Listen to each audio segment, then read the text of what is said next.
Imagina que necesitas clavar un clavo en una pared. ¿Qué herramienta usarías? Pues seguramente lo primero que se te viene a la cabeza es un martillo de toda la vida, ¿cierto, no? Pues ahora imagina que decides hacerlo con una super excavadora. No tiene mucho sentido, ¿verdad?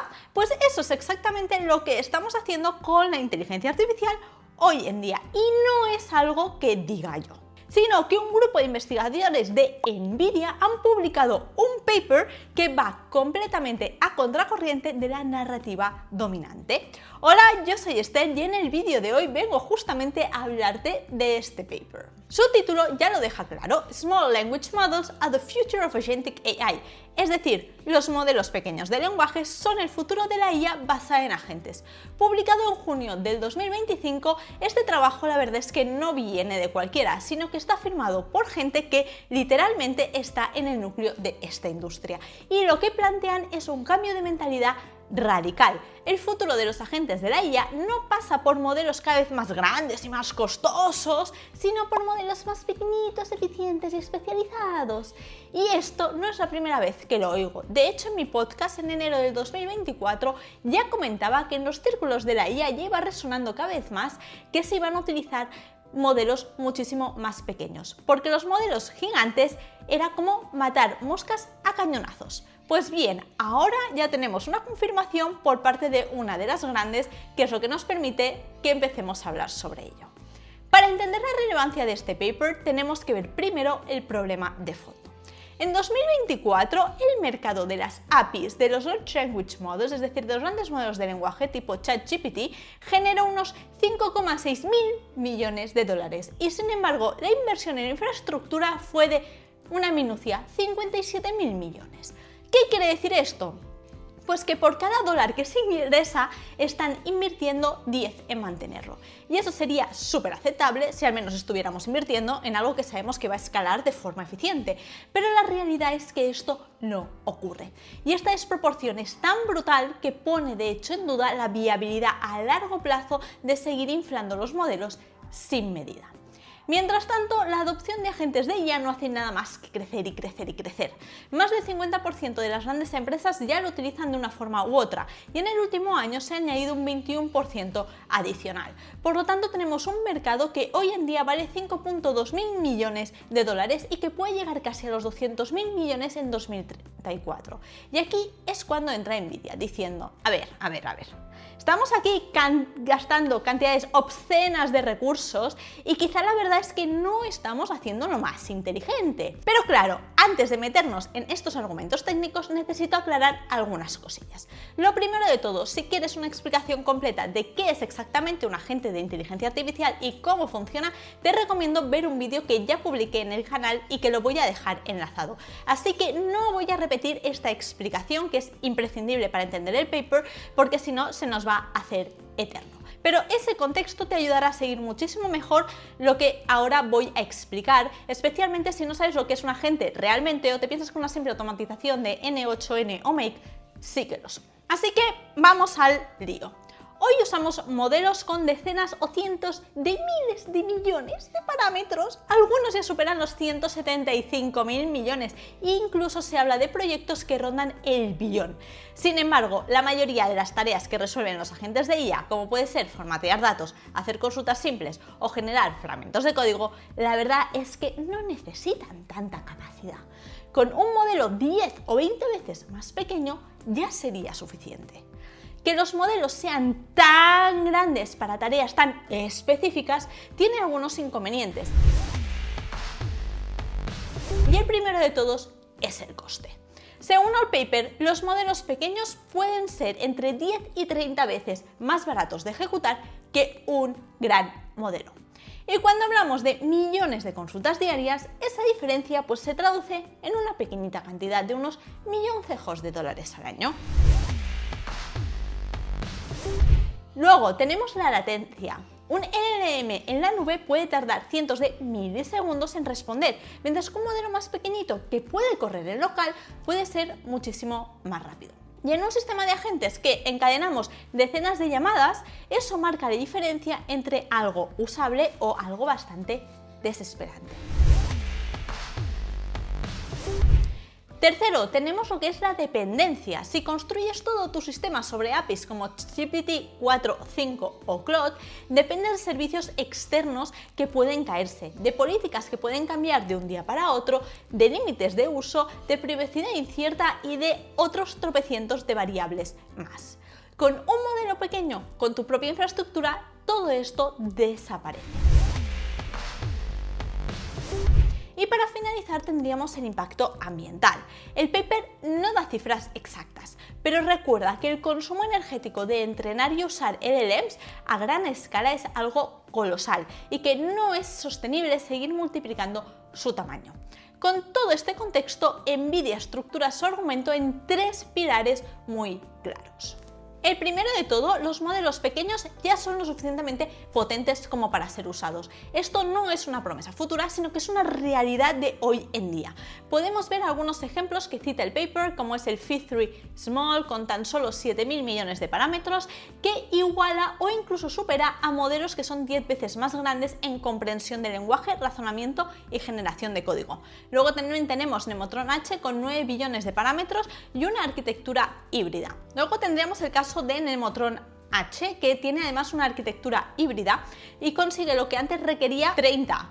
Pues esta vez con 7 lo consigue, pero usando tan solo una fracción de energía. Y luego también tenemos Small LM2, que alcanza el nivel de modelos que tienen hasta 10 veces más.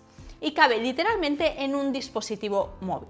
Por supuesto, aquí tenemos a DeepSeek, que logra superar a Claude y a GPT-4 en tareas de razonamiento matemático. Y no nos olvidemos de otro de los modelos, como sería Himba, que brilla en el seguimiento de instrucciones.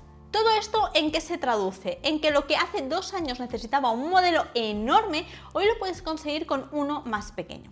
Y si además aplicamos estrategias como el self-consistency o verificación, esos modelos compactos son capaces de competir tú a tú con sistemas que multiplican por 10 o por 20 todo su tamaño. El segundo pilar del paper es que los modelos pequeños son más adecuados para sistemas de agentes. Y aquí la clave es entender que un agente no necesita ser un gran generalista, sino al contrario, necesita ser un especialista. Un agente que solo se dedica a dar formato JSON para una API no necesita saber escribir poesía. O uno que responde queries de SQL no necesita creatividad, sino precisión. Un modelo gigante entrenado para hacerlo todo siempre será menos eficiente que uno pequeño adaptado a una tarea concreta. Además, los Small Language Models son más fáciles de controlar, de predecir y de ajustar. Su comportamiento es mucho menos errático y puedes llegar a hacer fine-tuning en horas en lugar de semanas, validándolos de una forma muchísimo más exhaustiva, porque su tamaño te lo permite. Y el tercer pilar de todo, que es el último, es que son muchísimo más económicos. Obviamente, y no hablamos tan solo del coste por token, sino que hablamos también por el coste total de la propiedad, infraestructura, desarrollo y despliegue. Un SLM puede ejecutarse en una sola unidad de procesamiento, una sola GPU, y no necesitas granjas enteras, macrogranjas de servidores. Y lo mejor es que se pueden reducir de tamaño sin sacrificar demasiado el rendimiento. Además, la personalización es muy rápida, porque con apenas unos 10.000 ejemplos y unas horitas de entrenamiento ya puedes tener un modelo especializado. Esto te permite iterar rápido, hacer cambios sobre la marcha y no depender de complejas infraestructuras. Además, tienen una ventaja clave, y es que se pueden desplegar en el propio entorno donde se generan los datos. Y esto elimina la latencia de estar enviando y recibiendo información a servidores externos.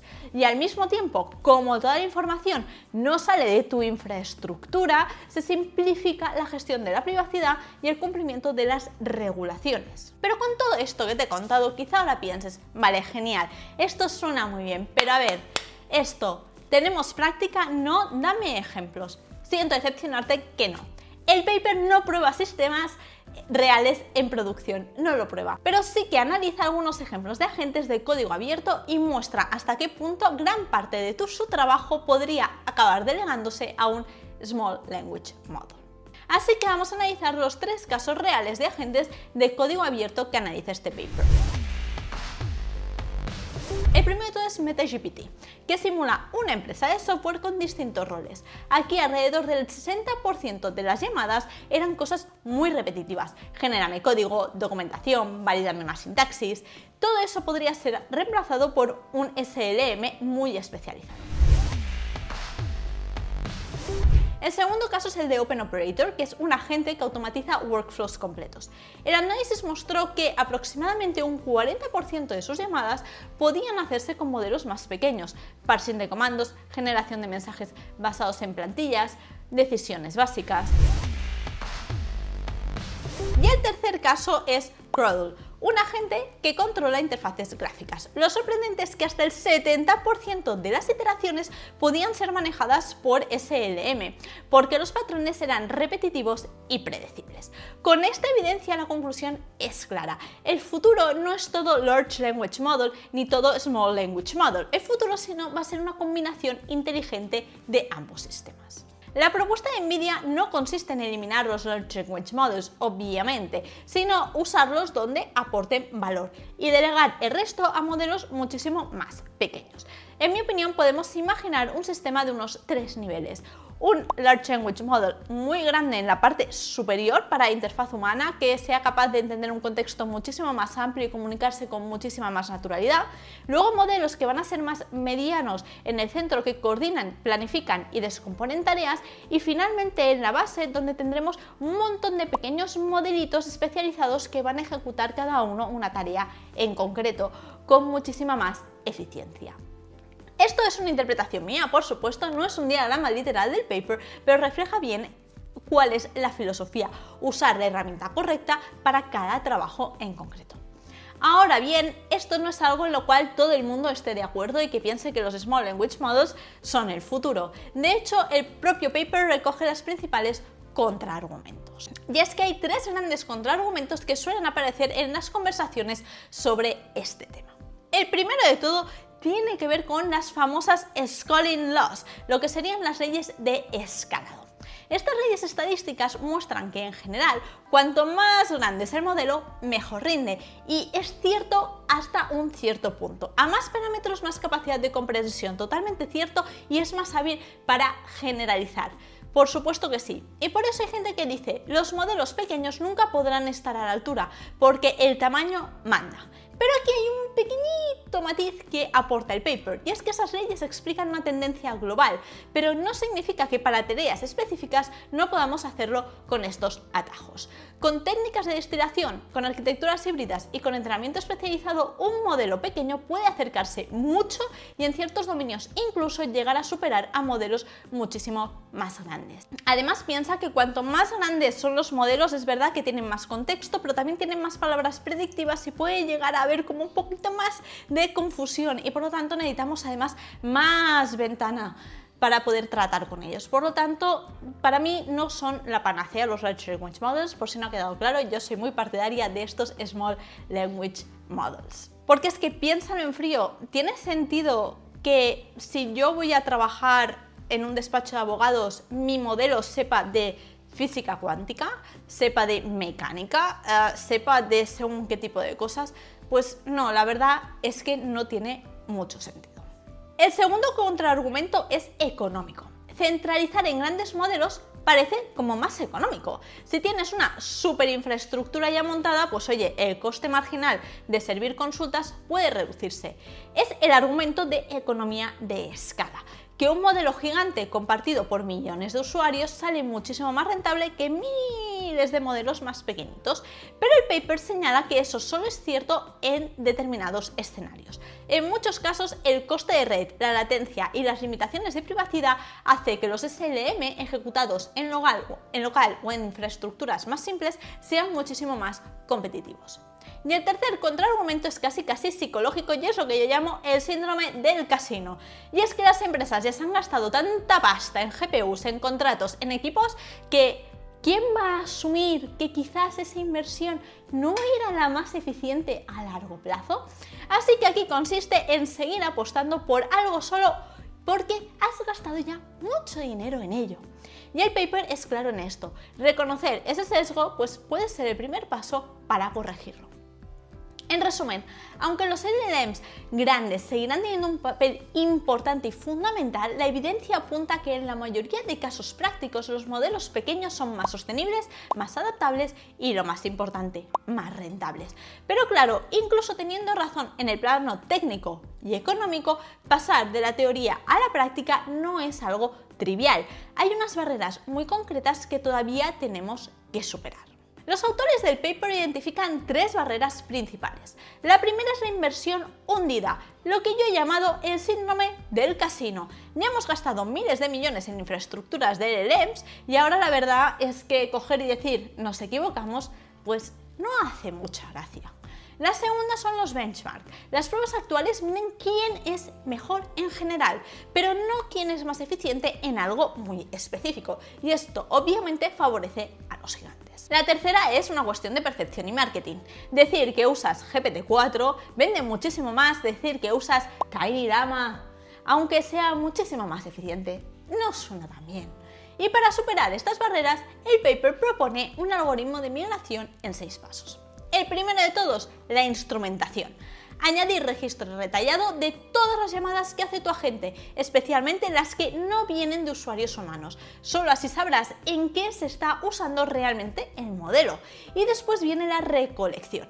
Acumular entre 10.000 y 100.000 ejemplos de uso real. No datos sintéticos, sino iteraciones auténticas, reales, de verdad. Porque ahí, señores, es donde se ven los patrones. Y con esa base llega el momento del clustering, que consiste en agrupar esas tareas en conjuntos similares. Puede que descubras que un gran porcentaje de llamadas se repite una y otra y otra y otra vez con pequeñas variaciones. El cuarto paso, la selección. Elegir para cada grupo de tareas un modelo pequeño que pueda encargarse de ellas. Aquí la verdad no hace falta que reinventemos la rueda, ¿vale? Existen ya SLMs preentrenados que se pueden adaptar muy rápidamente. Por lo tanto, ¿cuál va a ser el siguiente paso? Obviamente, pues nos toca hacer fine tuning. Consiste en ajustar esos modelos a tu caso concreto. Y la clave es que esto no lleva semanas ni millones de ejemplos. Con unas horitas de entrenamiento y unos pocos miles de datos bien escogidos, el modelo ya se vuelve muchísimo más útil. Y por último está la iteración, iteración e iteración, que consiste en refinar continuamente el sistema con nuevos datos y nuevos patrones que vayan apareciendo. Es un ciclo de mejora constante. Entonces, ¿cuál es la conclusión? Pues que si Nvidia al final tiene razón y los datos todo apuntan a que sí, estamos ante un cambio de paradigma muy similar con lo que pasó con los ordenadores personales. Pasamos de sistemas gigantescos, centralizados, que necesitaban muchísimo espacio y que eran carísimos, a dispositivos más pequeños, más accesibles y mucho más democráticos. Y si tienen razón, este cambio traerá consigo varias transformaciones profundas. Primera de todas, una mayor democratización, porque cualquier startup podrá tener IA potente sin necesidad de gastar millones y millones de dólares. Tendremos más privacidad, porque parte de los datos serán procesados en local. Y muchísima más sostenibilidad, reduciendo drásticamente el consumo energético y de agua. Además, añadiremos más innovación, porque en lugar de depender de unos poquitos modelos gigantes, tendremos miles de modelos pequeños especializados. Así que el futuro no será un único modelo que lo haga todo, sino que será un ecosistema de especialistas colaborando entre sí. Si este análisis te ha resultado útil y te ha gustado, dale a like y suscríbete, porque la verdad es que esto ayuda muchísimo a que más gente vea este tipo de vídeos. En la descripción te dejo el link al paper y una lista de SLMs recomendados para empezar. Y ahora cuéntame, ¿estás listo para el futuro donde los modelos pequeños toman protagonismo? ¿O eres de los que sigue opinando que los LLMs seguirán dominando el panorama y aquí nada de específicos? Déjame tu opinión en los comentarios porque los leo todos. Y recuerda que en tecnología más grande no siempre es mejor. A veces la inteligencia está en saber cuándo ser pequeño. Nos vemos en el próximo vídeo.